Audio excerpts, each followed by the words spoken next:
മാന്യപ്രേക്ഷകർക്ക് എൻ്റെ പ്രണാമം. ഭാരതീയ ചിന്താധാരകൾ എന്നും എന്നും ബുദ്ധിക്കും യുക്തിക്കും ശാസ്ത്രത്തിന് നിരക്കുന്ന വിധത്തിൽ പറഞ്ഞുകൊടുക്കണം, അത് ഉൾക്കൊള്ളണം, അങ്ങനെ തന്നെ പ്രാവർത്തികമാക്കണം എന്ന് വളരെ വളരെ വ്യക്തമായിട്ട് അതാത് ഗ്രന്ഥങ്ങളുടെ അവസാന ഭാഗങ്ങളിൽ വിവരിക്കാറുണ്ട്. ഏതാണ്ട് 5155 വർഷങ്ങൾക്ക് മുമ്പ് BC 3140 ഭഗവത്ഗീത ശ്രീകൃഷ്ണൻ അർജുനനോട് വളരെ ക്രിട്ടിക്കൽ കണ്ടീഷനിൽ മാനസികമായിട്ടുള്ള യുദ്ധമോ ശാരീരികമായിട്ടുള്ള യുദ്ധമോ യാഥാർത്ഥ്യബോധത്തോടു കൂടിയ യുദ്ധമോ ഏതു തരത്തിലുള്ള യുദ്ധമായാലും വിരോധമില്ല, അങ്ങനെ ഒരു സംഘർഷപൂരിതമായ അന്തരീക്ഷത്തിലൂടെ കടന്നു പോകുന്ന വേളയിൽ ജ്ഞാനയോഗം ആദ്യം വിവരിച്ചു, പിന്നെ കർമ്മയോഗം വിവരിച്ചു, കുറെ കഴിഞ്ഞ് ഭക്തിയോഗം വിവരിച്ചു, കർമ്മസന്യാസയോഗം, അങ്ങനെ അനവധി യോഗയുടെ വിവിധ ശാഖകൾ വിവരിച്ചതിന് ശേഷം യഥാർത്ഥത്തിൽ ഒരു സുഹൃത്തിനെ പോലെ അർജുനൻ ശ്രീകൃഷ്ണനെ കണ്ടിരുന്നത് അത് മാറി മാറി ഒരു ദാസനെ പോലെ, അല്ലെങ്കിൽ അങ്ങന്റെ നേതാവാണ്, ഞാൻ അനുയായിയാണ്, അങ്ങന്റെ മാനേജറാണ്, ഞാൻ അങ്ങയുടെ അടിമയെ പോലെ ഒരു ശിഷ്യനാണ് എന്ന രീതിയിലേക്ക് അർജുനൻ വാക്കുകളും വരികളും മാറ്റി ശ്രീകൃഷ്ണൻ പറയുന്ന ഏതും അനുസരിക്കാൻ തയ്യാറാണ് എന്ന് അസന്നിഗ്ധമായിട്ട് അർജുനൻ പ്രഖ്യാപിച്ചു. അങ്ങനെയെല്ലാം അർജുനനെ ശരിക്കും നിയന്ത്രിക്കാൻ സാധിച്ച ലെവലിലേക്ക് ശ്രീകൃഷ്ണൻ ഉയർന്നപ്പോഴും ഭഗവത്ഗീത മുഴുവനും പറഞ്ഞു കൊടുത്തതിന് ശേഷം കൃഷ്ണൻ അർജുനനോട് പറഞ്ഞത് ഇതിതേ ജ്ഞാനമാഖ്യാതം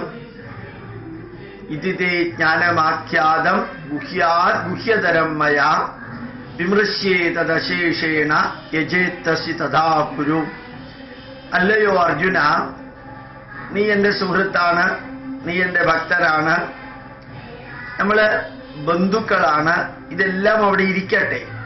ഞാൻ അവതാരമായിട്ട് ജന്മജന്മാന്തരങ്ങളെ കുറിച്ച് അറിയുന്നവനും ഓർമ്മിക്കുന്നവനും അത് പറഞ്ഞു കൊടുക്കാൻ യോഗ്യതയുള്ളവനുമാണ്.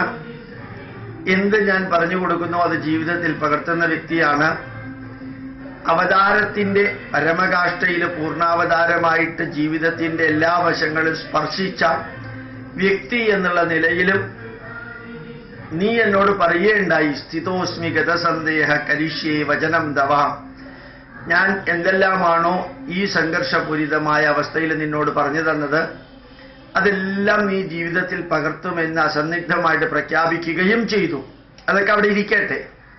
പക്ഷെ ഒരു കാര്യം ഞാൻ നിന്നോട് പറയാം, ഇതിതേ ജ്ഞാനമാഖ്യാതം, അതിഗഹനമായിട്ടുള്ള ഭാരതീയ പൈതൃകവുമായി ബന്ധപ്പെട്ട സമഗ്ര ഗ്രന്ഥങ്ങളുടെ ഉപനിഷത്തുക്കളുടെ പരമകാഷ്ഠയിലെത്തിക്കുന്ന പാരമാർത്ഥിക സത്യത്തിന്റെയും വ്യാവഹാരിക സത്യത്തിന്റെയും പാരമാർത്ഥിക കർമ്മത്തിന്റെയും വ്യാവഹാരിക കർമ്മത്തിന്റെയും പാരമാർത്ഥിക ഭക്തിയുടെയും വ്യാവഹാരിക ഭക്തിയുടെയും കംപ്ലീറ്റ് ആയിട്ടുള്ള വിവരണമാണ് ഞാൻ നിനക്ക് തന്നു കഴിഞ്ഞത്. ഇനി നീ ഒരു കാര്യം ചെയ്യണം, ഞാൻ പറയുന്നത് ചോദ്യം ചെയ്യാതെ വിശ്വസിപ്പിൻ എന്നുള്ള പഴിയിലൂടെ പോവല്ലേ, മറിച്ച് ഞാൻ അതിഗഹനമായിട്ടുള്ള വിവരങ്ങളും നിനക്ക് തന്നത് ഏതത് അശേഷേണ വിമൃശ്യ, ഈ പറഞ്ഞു തന്ന കാര്യങ്ങള് കംപ്ലീറ്റ് അശേഷേണ പൂർണ്ണമായിട്ടും വിമർശന ബുദ്ധ്യാ വിശകലനം ചെയ്ത് ത്വം യഥാ ഇച്ഛസി, നിനക്ക് ഏത് ശരിയെന്ന് തോന്നുന്നുവോ തഥാ കുരു, അങ്ങനെ ചെയ്യുക. ഞാൻ പറഞ്ഞു തന്നത് നീ സ്വീകരിച്ചില്ല എങ്കിൽ, എന്റെ ഉപദേശം നീ തിരസ്കരിച്ചു എങ്കിൽ നീ നരകത്തിലേക്കൊന്നും പോകാൻ പോണില്ല, നീ പാപിയുമാകാൻ പോകുന്നില്ല, അല്ലാതെ നിനക്ക് ശിക്ഷയും ലഭിക്കാൻ പോകുന്നില്ല. പാപപുണ്യങ്ങളുമായിട്ട് ഞാൻ പറഞ്ഞത് യാതൊരു ബന്ധവുമില്ല. ഞാൻ പറഞ്ഞു തന്നിരിക്കുന്നത് ജീവിതവുമായി ബന്ധപ്പെട്ട കാര്യങ്ങളാണ്. തിരസ്കരിക്കാൻ നിനക്ക് സ്വാതന്ത്ര്യമുണ്ട്, സ്വീകരിക്കാനും നിനക്ക് സ്വാതന്ത്ര്യമുണ്ട്, സ്വീകരിക്കാതിരിക്കാനും സ്വാതന്ത്ര്യമുണ്ട്, തിരസ്കരിക്കാതിരിക്കാനും സ്വാതന്ത്ര്യമുണ്ട്. പക്ഷെ ഞാൻ പറഞ്ഞു തന്നത് ഇതി തേ നിനക്ക് ആയിക്കൊണ്ട് ജ്ഞാനം ആഖ്യാതം, അതിഗഹനമായിട്ടുള്ള അറിവാണ് ഞാൻ പറഞ്ഞു തന്നത്. അത് വിമർശന ബുദ്ധിയാ തന്നെ വിശകലനം ചെയ്യണം. വെറുതെ വിശകലനം ചെയ്താൽ പോരാ. ഇപ്പോ താൽക്കാലികമായിട്ട് നിന്റെ ആവശ്യത്തിന് വേണ്ടി മാത്രം പറഞ്ഞു തന്നതല്ല. ഇനി അഥവാ അങ്ങനെയാണെങ്കിൽ പോലും ഇത് ലോക ജനത സ്വീകരിക്കുമ്പോൾ ആ ലോക ജനതയ്ക്ക് കൂടി ഉൾക്കൊള്ളാൻ പാകത്തിന് വിമർശന ബുദ്ധിയാ വിശകലനം ചെയ്ത് നീ എന്ത് സ്വീകരിച്ചുവോ അത് നിന്റെ സ്വാതന്ത്ര്യം, എന്ത് സ്വീകരിക്കണമോ അത് നിന്റെ സ്വാതന്ത്ര്യം, സ്വീകരിച്ച് ഏത് രീതിയിൽ പ്രവർത്തിക്കണമോ അതും നിന്റെ സ്വാതന്ത്ര്യം. പറഞ്ഞു തരിക ക്രിട്ടിക്കൽ ക്രൈസിസിൽ എന്നുള്ളത് മാത്രമേ എൻ്റെ ഉത്തരവാദിത്വമുള്ളൂ. അത് ഞാൻ പറഞ്ഞു തന്നു കഴിഞ്ഞു. അർജുന, ഈ ഭാരതീയ പൈതൃകം ഇന്നും നിലനിൽക്കാൻ കാരണം 950 വർഷത്തില് 650ഓളം വർഷം വിദേശ മുസ്ലിങ്ങളും സ്വദേശ മുസ്ലിങ്ങളും, അതിനുശേഷം ഒരു 350-400 വർഷം വിദേശ ക്രിസ്ത്യാനികളും സ്വദേശ ക്രിസ്ത്യാനികളും ഈ ധർമ്മത്തെ അടിമുടി നശിപ്പിക്കാൻ ശ്രമിച്ചിട്ടും എന്തുകൊണ്ട് ഈ ധർമ്മം നശിച്ചില്ല? ഹിന്ദു ധർമ്മം നശിക്കാതിരിക്കാൻ കാരണം അതിനകത്ത് ഈ സ്വതന്ത്ര ചിന്താധാരയ്ക്കുള്ള എല്ലാ അവകാശങ്ങളും ഉണ്ടായിരുന്നു. ഈ ബുദ്ധിജീവികള് എന്ന് പറയുന്നവരും യുക്തിവാദികള് എന്ന് പറയുന്നവരും കമ്മ്യൂണിസ്റ്റുകാരെന്ന് പറയുന്നവരും എല്ലാം സ്വാതന്ത്ര്യമുണ്ടെന്ന് പുറത്ത് പറയുന്നതല്ലാതെ അകത്ത് ആരെങ്കിലും ഏതെങ്കിലും വിധത്തിൽ അവർക്ക് ലഭിച്ചിരിക്കുന്ന സ്വാതന്ത്ര്യം ഉപയോഗിക്കുകയാണെങ്കിൽ അവൻ ഒന്നില്ലെങ്കിൽ ജീവനോടെ കാണില്ല, അല്ലെങ്കിൽ പാർട്ടിയിൽ കാണില്ല. ഇത് നമുക്ക് എല്ലായിടത്തും കാണാൻ സാധിക്കുന്നതാണ്. 52 വെട്ടുകൊണ്ട് ഒരാൾ മരിച്ചതും പാർട്ടിക്ക് എതിരെ പ്രവർത്തിച്ചതിനാണ്.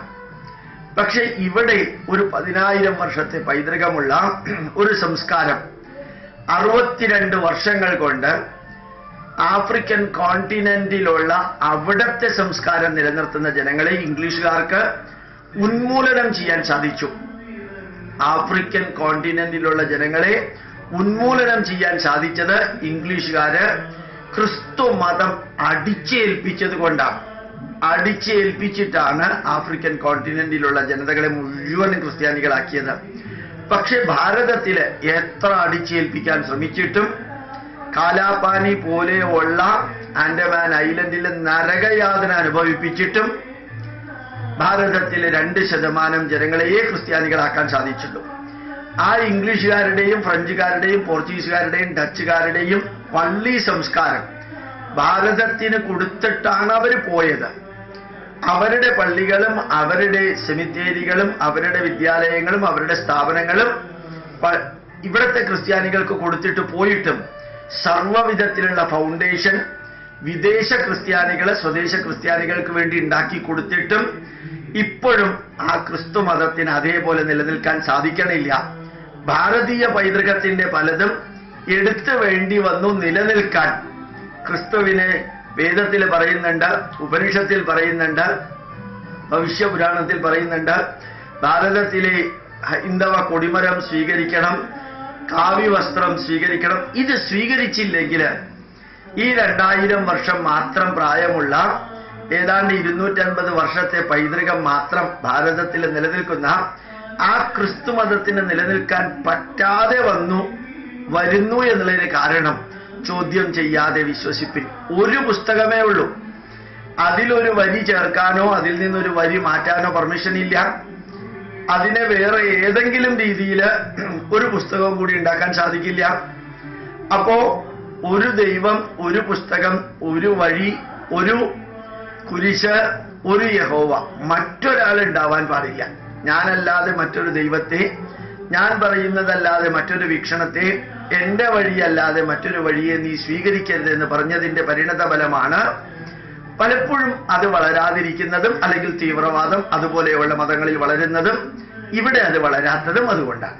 അപ്പൊ ഈ വിമർശന ബുദ്ധിയ വിശകലനം ചെയ്ത് സ്വീകരിക്കണമെന്ന ആ ശ്രീകൃഷ്ണൻ അർജുനന് പറഞ്ഞു കൊടുത്ത ഉജ്ജ്വലമായ സന്ദേശങ്ങളുടെ അവസാന ഭാഗം അതിന്നും ഹൈന്ദവ ജനത 2 കൈയും നീട്ടി സ്വീകരിക്കുന്നത് കൊണ്ടാണ് അമ്പലങ്ങളിലും ആശ്രമങ്ങളിലും മതപാഠശാലകൾ പോലും ഇല്ലാത്തത്. മതം പഠിപ്പിക്കലല്ല നമ്മുടെ ജോലി, ധർമ്മം പഠിപ്പിക്കലാണ് നമ്മുടെ.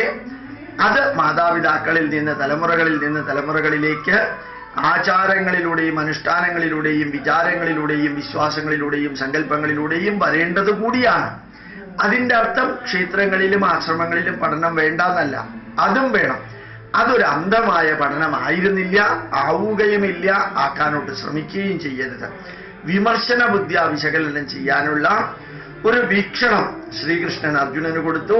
നമ്മൾ നമ്മുടെ പൈതൃകത്തെ അങ്ങനെ തന്നെ വിമർശന ബുദ്ധിയ വിശകലനം ചെയ്യാനുള്ള സ്വാതന്ത്ര്യം കൊടുത്ത് വളരുമ്പോൾ ഏത് ചോദ്യം ചോദിച്ചാലും നമ്മളുടെ മക്കൾക്കും ഹിന്ദുക്കൾക്കും അതിന് മറുപടി പറയാനുള്ള ചങ്കൂറ്റം, മാനസിക ശക്തിയും ശാരീരിക ശക്തിയും ഉണ്ടാകുമെന്ന് കൂടി ഓർമ്മിപ്പിക്കുന്നു. പ്രണാമം, നമസ്കാരം.